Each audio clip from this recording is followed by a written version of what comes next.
नमस्कार बच्चों, मैं आज आपको पढ़ा रही हूँ 7वीं कक्षा के 9th चैप्टर दिल्ली। अभी दिल्ली के बारे में कवि ने क्या क्या दिया गया है उसके बारे में आज ये इस पाठ में हम देख सकते हैं। पहले हम शब्दार्थ देखें। फर्स्ट वन, झलक।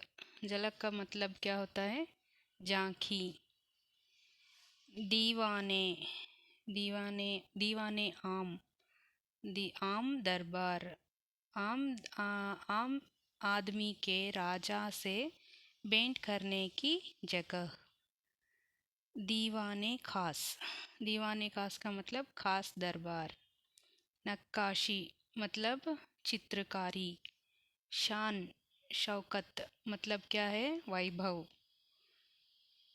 यादगार, यादगार का मतलब स्मारक। अनोखी, अनोखी का मतलब अद्भुत। और नेक्स्ट निराला, निराला का मतलब क्या होता है? सुंदर है, ब्यूटीफुल, अद्भुत। अधिवेशन, अधिवेशन सम्मेलन। सम्मेलन क्या है? ಅಸೆಂಬ್ಲಿ या ಸಭೆ, ಕನ್ನಡದಲ್ಲಿ ಸಭೆ ಅಂತ ಹೇಳ್ಬೋದು। ओके बच्चों, शब्दार्थ देखे ना, सभी का अर्थ पहचान सकते हैं ना। अभी हम आगे देखेंगे दिल्ली पाठ के इंट्रोडक्शन।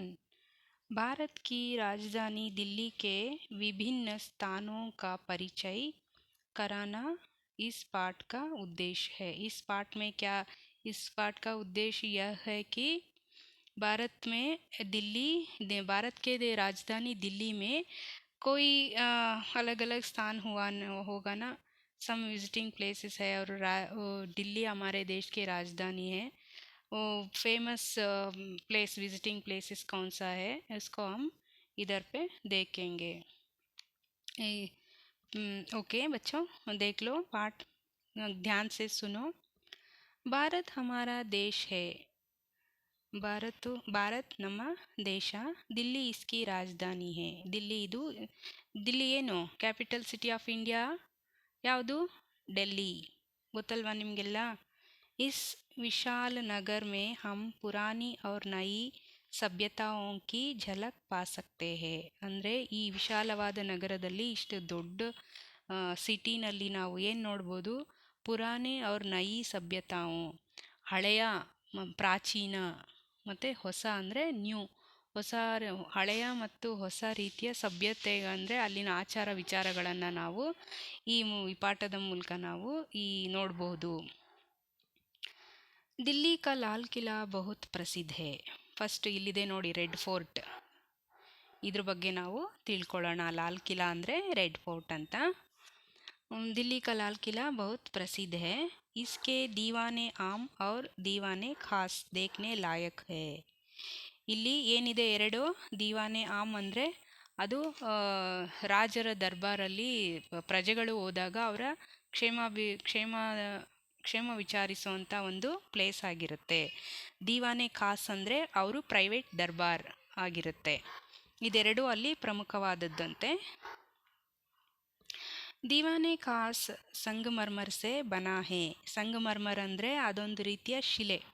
ಈ ದೀವಾನೆ ಖಾಸ್ನ ಅವರು ಪ್ರೈವೇಟ್ ಇದು ಅಡ್ಮಿನಿಸ್ಟ್ರೇಷನ್ ನಡೆಸುವಂಥ ಪ್ಲೇಸ್ ಅದು, ಅದನ್ನು ಸಂಗಮರ್ಮರ್ ಅನ್ನೋ ಶಿಲೆಯಿಂದ ಮಾತ್ರನೇ ಮಾಡಿರ್ತಾರಂತೆ, ತುಂಬ ಸ್ಪೆಷಲ್ಲಾಗಿ, ತುಂಬ ನೋಡೋಕ್ಕೆ ಚೆನ್ನಾಗಿರುತ್ತಂತೆ ಅದು।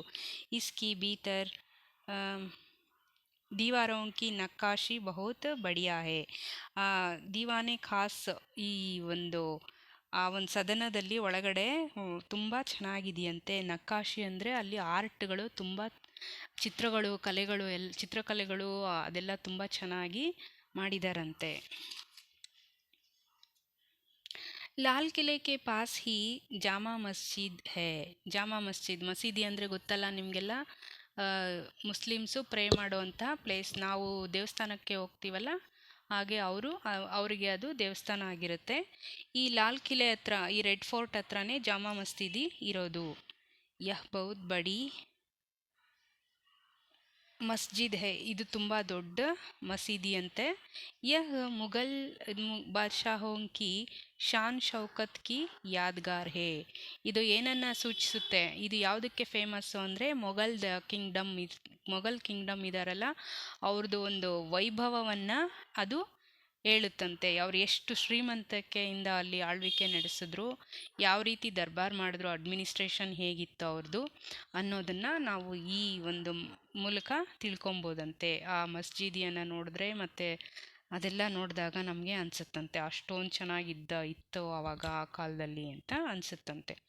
ದಿಲ್ಲಿ ಸೆ ತೋಡಿ ದೂರ್ ಪರ್ ಕುತುಬ್ ಮಿನಾರ್ ಹೇ. ನೆಕ್ಸ್ಟ್ ಯಾವುದು? ಕುತುಬ್ ಮಿನಾರ್. ನೀವೆಲ್ಲ ಡೆಲ್ಲಿಗೆ ಹೋದರೆ ನೋಡಿ ಇದನ್ನೆಲ್ಲ, ಈ ವಿಸಿಟಿಂಗ್ ಪ್ಲೇಸಸ್ಸಲ್ಲಿ ಹೇಗಿತ್ತು ಇದೆಲ್ಲ ಹಿಸ್ಟಾರಿಕಲ್ ಮಾನ್ಯುಮೆಂಟ್ಸ್, ಇದೆಲ್ಲ ತುಂಬ ಚೆನ್ನಾಗಿರುವಂಥ ಪ್ಲೇಸಸ್ಸು. ದಿಲ್ಲಿ ಸೆ ತೋಡಿ ದೂರ್ ಪರ್ ಕುತುಬ್ ಮಿನಾರ್ ಹೇ. ಆಸ್ಪಾಸ್ आसमान से बातें करने वाली यह ಮಿನಾರ್ ಬಹುತ್ ಸುಂದರ್ ಹೇ. ಇದು ಎಷ್ಟು ಉದ್ದ ಇದೆ, ಹೇಗಿದೆ ಅಂದರೆ ಅದು ಆಕಾಶದ ಜೊತೆ ಮಾತಾಡ್ತಿದೆಯೇನೋ ಅನ್ನೋಷ್ಟು ಎತ್ತರದಲ್ಲಿ ಇದೆಯಂತೆ. ಯಹ 238 ಫೂಟ್ ಊಂಚಿ ಹೇ. ಎಷ್ಟಿದೆ ಅದರ ಹೈಟು? 238 ಫೀಟ್ ಉದ್ದ ಹೈಟ್ ಇದೆಯಂತೆ. ಅದು ಅಷ್ಟು ಅಡಿ ಎತ್ತರ ಇದೆಯಂತೆ. 238 ಅಡಿ ಎತ್ತರ ಇದೆಯಂತೆ. ಅದು ತುಂಬ ಚೆನ್ನಾಗಿದೆಯಂತೆ ನೋಡೋದಕ್ಕೆ. ದಿಲ್ಲಿ ಸೆ ತೋಡಿ ದೂರ್ ಪರ್, ಓಕೆ ಇದಾಯ್ತಲ್ಲ. ನೆಕ್ಸ್ಟು ಸಂಸದ್ ಭವನ್. ಸಂಸದ್ ಭವನ್ ಅಂದರೆ ಗೊತ್ತಲ್ಲ, ಪಾರ್ಲಿಮೆಂಟ್. ಅದು ನಮ್ಮ ದೇಶದ ಪ್ರಮುಖ ಕೇಂದ್ರ ಸ್ಥಾನ. ಅದು ಅಲ್ಲೇ ನಮ್ಮದೆಲ್ಲ ಅಡ್ಮಿನಿಸ್ಟ್ರೇಷನ್ನು ಎಲ್ಲ ನಡೆಯುವಂಥ ಪ್ಲೇಸ್ ಅದು. ನೈ ದಿಲ್ಲಿ ಕಿ ಶೋಭಾ ಅನೋಖಿ ಹೇ. ನೈ ದಿಲ್ಲಿ ಕಿ ಶೋಭಾ ಅನೋಖಿ ಅಂದರೆ ಈ ಹೊಸದಾಗಿ ಹೊಸ ನವದೆಹಲಿ ಅಂತ ಹೇಳ್ತಾರೆ ಕನ್ನಡದಲ್ಲಿ, ನ್ಯೂ ಡೆಲ್ಲಿ. ಅದರ ಒಂದು ಶೋಭೆ ಅದ್ಭುತವಾಗಿದೆಯಂತೆ. ಭಾರತ್ ಸರ್ಕಾರ ಕಾ ಸಚಿವಾಲಯ ಯಹಿ ಪರ್ ಹೇ. ಭಾರತ ಸರ್ಕಾರದ ಸಚಿವಾಲಯವೂ ಸಹ ಇದೆ ಈ ಪ್ಲೇಸಲ್ಲೇ ಇರುವಂಥದ್ದು. ಸಂಸತ್ ಭವನ್ ಬಡ ರಮಣೀಯ ಹೇ. ಈ ಪಾರ್ಲಿಮೆಂಟು ತುಂಬ ನೋಡೋಕ್ಕೆ ಚೆನ್ನಾಗಿದೆ, ಆಕರ್ಷಣೀಯವಾಗಿ ಇದೆ. ಯಹ ಗೋಲಾಕಾರ್ ಸದನ್ ಸಂಸಾರ್ ಸೆ ನಿರಾಲಾ ಹೇ. ಈ ಗೋಲಾಕಾರ, ಈ ರೌಂಡ್ ಶೇಪಲ್ಲಿದೆ ತಾನೇ ಪಾರ್ಲಿಮೆಂಟು, ಅದು ಇಡೀ ಪ್ರಪಂಚದಲ್ಲೇ ನೋಡೋಕ್ಕೆ ತುಂಬ ಸುಂದರವಾದ ಒಂದು ಕಟ್ಟಡ, ಬಿಲ್ಡಿಂಗ್ ಆಗಿದೆಯಂತೆ. ಲೋಕಸಭಾ ರಾಜ್ಯಸಭಾ ಕೆ ಅಧಿವೇಶನ್ ಇಸಿ ಸದನ್ ಮೇ ಹೋತೆ ಹೇ. ಏನು ನಡೆಯುತ್ತಲ್ಲಿ? ಲೋಕಸಭೆ ಮತ್ತು ರಾಜ್ಯಸಭೆಯ ಅಧಿವೇಶನ ಅಂದರೆ ಸಮ್ಮೇಳನ ಸಭೆ, ಅಸೆಂಬ್ಲಿ ಎಲ್ಲ ಅಲ್ಲೇ ನಡೆಯೋದು. ನೆಕ್ಸ್ಟ್ ಯಾವುದು? ರಾಷ್ಟ್ರಪತಿ ಭವನ್. ರಾಷ್ಟ್ರಪತಿ ಭವನ್ ಭಾರತ್ ಕೆ ರಾಷ್ಟ್ರಪತಿ ಕಾ ನಿವಾಸ ಸ್ಥಾನ ಹೇ. ಈಗ ನೆಕ್ಸ್ಟ್ ಏನು? ರಾಷ್ಟ್ರಪತಿ ಭವನ್. ಈಗಿನ ಪ್ರೆಸೆಂಟ್ ರಾಷ್ಟ್ರಪತಿ ಯಾರು ನಮ್ಮ ದೇಶಕ್ಕೆ? ಯಾರು ಗೊತ್ತಲ್ಲ ನಿಮಗೆ? ದ್ರೌಪದಿ ಮುರ್ಮು. ಅವರು ಇಲ್ಲೇ ಇರೋದು, ಈ ಪ್ಲೇಸಲ್ಲೇ ಅವರು ವಾಸವಾಗಿರೋದು. ರಾಷ್ಟ್ರಪತಿ ಭವನವೇ ಅವರ ನಿವಾಸ ಸ್ಥಾನವಾಗಿರುತ್ತೆ. ರಾಷ್ಟ್ರಪತಿ ಆದಮೇಲೆ ಅವರು ಉಳ್ಕೊಳ್ಳುವಂಥ ಪ್ಲೇಸು ಇದೇನೆ. ರಾಷ್ಟ್ರಪತಿ ದೇಶ ವಿದೇಶೋं के अनेक अपने अतिथियों का आदर सत्कार यहीं पर करते हैं. ಅವರು ದೇಶ ವಿದೇಶಗಳಲ್ಲಿ ಅವರ ವ್ಯಾಪಾರ ವ್ಯವಹಾರ ಮತ್ತು ಅವರ ಸ್ನೇಹ ಎಲ್ಲ ಇರುತ್ತಲ್ವ. ಈಗ ನಮ್ಮ ದೇಶ ಬೇರೆ ದೇಶಗಳ ಜೊತೆ ಎಷ್ಟೊಂದು ವ್ಯವಹಾರಗಳನ್ನು ಮಾಡ್ತಿರುತ್ತೆ. ಅವರು ನಮ್ಮ ದೇಶಕ್ಕೆ ಬಂದಾಗ ಅವರ ಹಾಸ್ಪಿಟಲಿಟಿ, ಅತಿಥಿ ಸತ್ಕಾರ, ಅದನ್ನೆಲ್ಲ ಇಲ್ಲೇನೆ ಅಂತೆ ಮಾಡೋದು ಈ ರಾಷ್ಟ್ರಪತಿ ಭವನಲ್ಲಿ. ರಾಷ್ಟ್ರಪತಿ ಕಾ ಕಾರ್ಯಾಲಯ ಭಿ ಇಸಿ ಭವನ್ ಮೇ ಹೇ.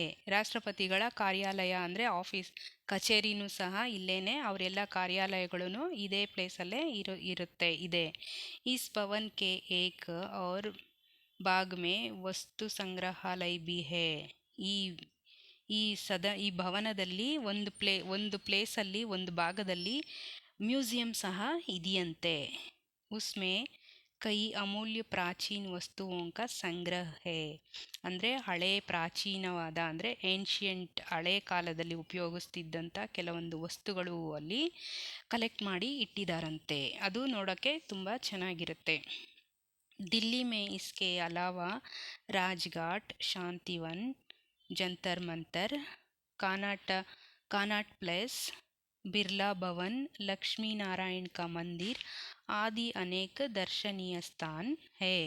ದಿಲ್ಲಿನಲ್ಲಿ ಬರೀ ಕುತುಬ್ ಮಿನಾರು, ರಾಷ್ಟ್ರಪತಿ ಭವನು ಮತ್ತು ಸಂಸತ್ ಭವನ್ ಇಷ್ಟೇ ಅಲ್ಲ, ಇಲ್ಲಿ ಹೇಳಿದಾರಲ್ಲ ಇಷ್ಟೆಲ್ಲ ಬೇರೆ ಜಂತರ್ ಮಂತರು ಮತ್ತು ಲಕ್ಷ್ಮೀನಾರಾಯಣ್ ಮಂದಿರು ಮತ್ತು ಬಿರ್ಲಾ ಭವನ್ ಇನ್ನೂ ಕೆಲವು ಎಕ್ಸೆಟ್ರಾ ಇತ್ಯಾದಿ ಪ್ಲೇಸ್ಗಳನ್ನು ಅಲ್ಲಿ ನಾವು ನೋಡೋಕ್ಕೆ ದರ್ಶನೀಯ ಸ್ಥಾನ ನೋಡುವಂಥ ವಿಸಿಟಿಂಗ್ ಪ್ಲೇಸಸ್ ಆಗಿದೆ.